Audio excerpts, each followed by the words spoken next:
से होना चाहिए। ये हमारे प्रदेश कांग्रेस कमेटी के जो अध्यक्ष है उन्होंने कमेटी के सभी लोगों ने उसमें हिस्सा लिया है और ये हमारे लिए बड़ी अच्छा दिन है, शुभ दिन है।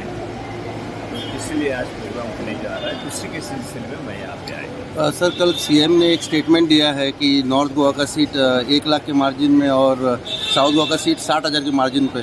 आपका क्या कहना है सर? अभी घोड़ा मैदान साफ है, कोई क्या कुछ भी हवा निकलते अपने मुँह से वो कोई सच्चाई नहीं है।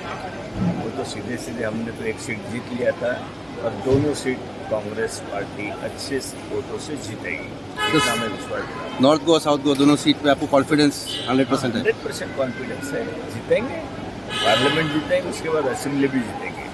सर, कहीं पे कल सीएम ने अनाउंसमेंट भी किया कि कैंपेनिंग जो है लोकसभा का। हाँ, ये अपने उल्टा बोले, कांग्रेस जीतेगी। कांग्रेस जीतेंगी तो अच्छी बात है ना। उन्होंने अगर कहा सीएम ने तो उनको अंदाजा तो आ ही जाता है कि भाई कांग्रेस पार्टी जीतेगी या उस तरीके से माहौल है तो कांग्रेस पार्टी जरूर जीतेगी। 100% कांग्रेस पार्टी यहाँ पे जीतेगी। सर, कल सीएम ने ये भी डिक्लेयर किया कि बीजेपी का कैनवसिंग जो है वो कल से चालू कर दिया उन्होंने। आपका कांग्रेस का क्या सिचुएशन है सर? कभी से तैयारी चालू होगा, कभी से कैनवसिंग होगा, कभी से कैंडिडेट्स फाइनलाइज होंगे, उसके ऊपर कुछ विचार हुआ है? बूथ लेवल पे काम चालू है। वो जो भी असेंबली लेवल पे है, पार्लियामेंट लेवल पे है, सब वार रूम भी बनाई है, सभी सोशल मीडिया है, सभी प्रिंट मीडिया है, इलेक्ट्रॉनिक मीडिया है, उसके लिए भी अलग से हमने कुछ लोगों का चयन किया है। उनके माध्यम से बड़ी अच्छी तरीके से प्रचार होगा। जनता के हित में कांग्रेस पार्टी काम करेगी।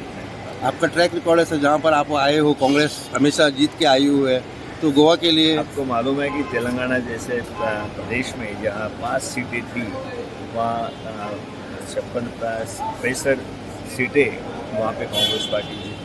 मुख्यमंत्र्यांनी उलटे सांगला ते मुख्यमंत्र्यांनी सांगला की काँग्रेस पक्ष नॉर्थ गोवाक 1 लाख मतांनी जिखतलो आणि साऊथ गोवाचे जे सीट आहा ते काँग्रेस पक्ष 60,000 जिखतलो। कित्याक साऊथ गोवाक बीजेपीन 60,000 जिखपाचो प्रश्नूच येना। ते भाड्याचे पयलीं कितले हाडू तो एक ऑलरेडी चालू जाला। सो म्हाका दिसता दे हॅव रॅटल्ड। आणि तुवें काल ज्या हिशोबान पळयलें की हे सगळे काँग्रेसीचे जे आमदार पळय फुटून थंय गेल्या तांची तुवें बॉडी लँग्वेज पळयत, खास करून नुवेच्या आमदाराची आणि मंत्र्याची साफ दाखोवन दिता की बीजेपी दोनूय सिटां ह्या फावट पडटा।